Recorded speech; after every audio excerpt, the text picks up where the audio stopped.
이감 35기 이영진입니다. 지금부터 제 테디감 스피치를 시작하도록 하겠습니다. 여러분, 추운 남반구에 사는 귀여운 동물 하면 뭐가 가장 먼저 떠오르시나요? 저는 펭귄이 가장 먼저 떠오르는데요. 오늘 이 귀여운 펭귄을 가지고 이야기를 시작해 보려고 합니다.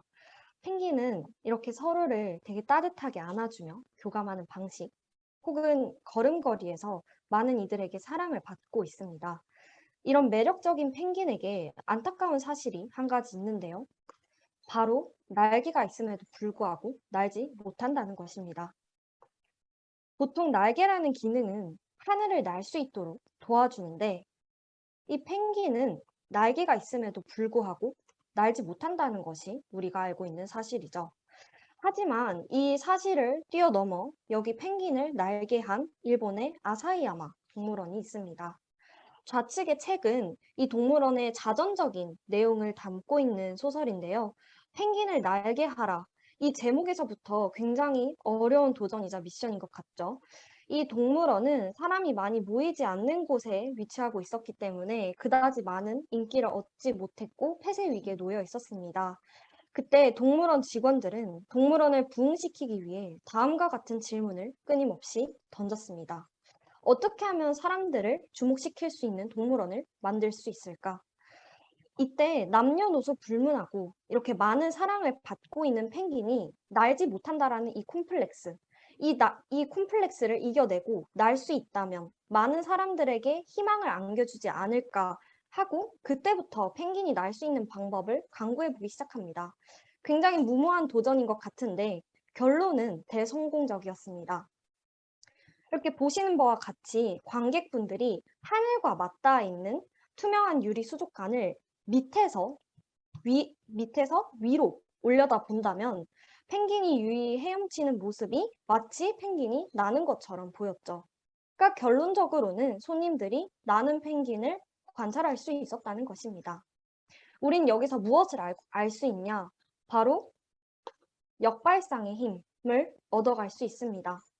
날지 못한다 생각했던 펭귄이 결론적으로는 날 수 있었던 것처럼 우리 스스로에게도 할 수 없다 생각했던 것들을 할 수 있게 만드는 힘이 있지 않을까요? 조금 더 이야기를 이어나가서 최근 어마어마한 앨범 구성으로 큰 인기를 얻은 뮤지션이 있습니다. 바로 악동 뮤지션인데요.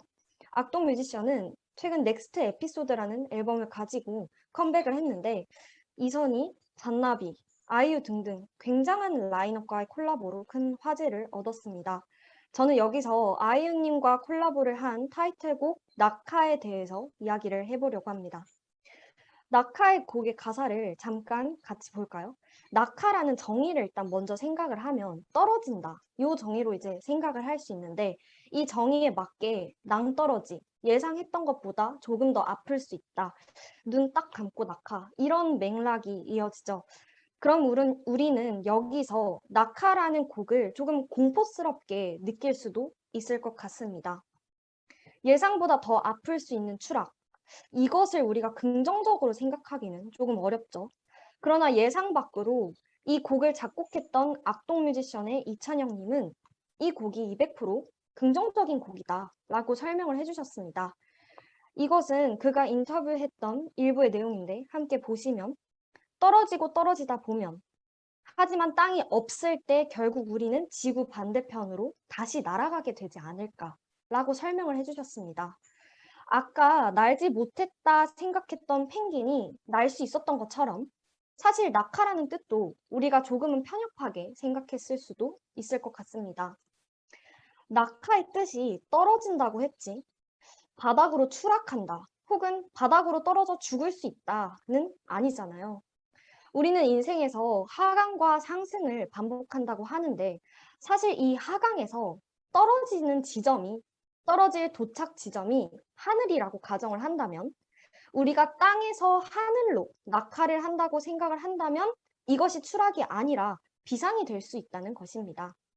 즉, 만약 자신이 할 수 없다, 난 곧 바닥으로 떨어질 것만 같다, 이런 생각이 든다면 역발상을 해보시는 건 어떨까요? 그런 의미에서 이 말을 스스로에게 해보셨으면 합니다.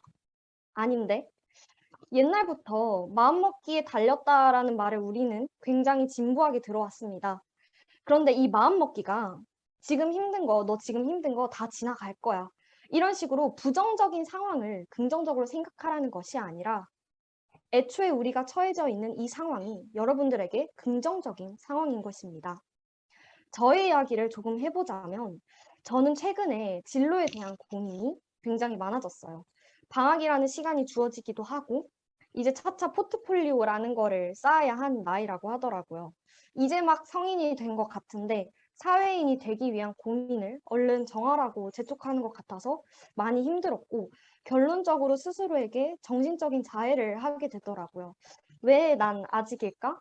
왜 내 길을 아직도 정하지 못했을까? 그러니까 결론적으로 진로에 대한 고민이라는 이 텍스트를 방향을 잡지 못하는 방향 상실감으로 정의를 내렸습니다. 그런데 제 발표를 관통하는 이 일련의 다짐을 한 이후 고민이라는 것을 방향 상실감으로 정의 내리는 것이 아닌데? 라는 생각을 저 스스로에게 던지게 되었습니다. 고민, 그러니까 제 진로에 대한 고민은 방향 상실감이 아니라 어쨌든 간 내가 원하는 목표에 도달은 할 수 있지만 어떻게 더 빠른 길로 갈 수 있을까 하는 지름길을 위한 생각이 아닐까? 이렇게 역발상을 하게 되었습니다. 고민에 대한 정의 자체를 다시 뒤바꿔 역발상을 하게 되니 마음이 안정이 되고 그 이전에 하지 못했던 생각들도 샘솟게 되었던 것 같습니다. 지금 여러분들 마음속에도 한두 가지씩 사소한 것 또는 굉장히 큰 고민이 있을 것입니다. 그 고민에 대해 지금 같이 아닌데 라고 스스로에게 생각을 해보시는 건 어떨까요? 그 고민이 우리가 그렇게 끙끙 앓고 있었던 부정적인 정의가 아니라 긍정적인 정의가 충분히 될 수 있을 것입니다. 그리고 궁극적으로 고민을 해결할 수 있겠죠. 그럼 청중분들께 이 아닌데 라는 말을 넘겨주며 발표를 마치도록 하겠습니다. 발표를 들어주셔서 감사합니다.